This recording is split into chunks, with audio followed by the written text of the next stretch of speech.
গুই সাপ জাতীয় একটা প্রাণীর কথা সহিহ বুখারীতে এসেছে, যেটা আমাদের বাংলাদেশে অনেক এলাকায় সান্ডা বলে থাকে। তো এই গুই সাপ জাতীয় প্রাণী খাওয়া কিন্তু হারাম নয়।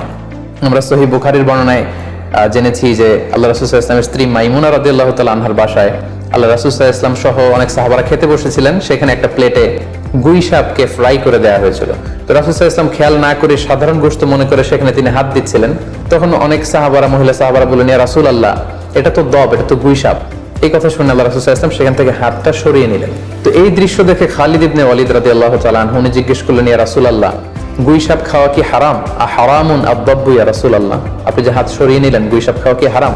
আল্লাহ রাসূল সাল্লাল্লাহু আলাইহি ওয়াসাল্লাম বললেন যে না, গুই সাপ খাওয়া হারাম নয়, তবে আমি এটা খেয়ে অভ্যস্ত নই, আমাদের এলাকাতে এটা পাওয়া যায় না, এজন্য আমি এটা খাচ্ছি না।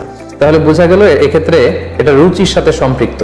সো গুই সাপ হালাল বলে যে গুই সাপ আমাদেরকে খেতে হবে, সান্ডা আমাদেরকে খেতে হবে, এমন কোনো কথা নেই। আপনার যদি রুচিতে কুলায় আপনি খাবেন, আর রুচিতে যদি আপনার না আসে তাহলে আপনি খাবেন না।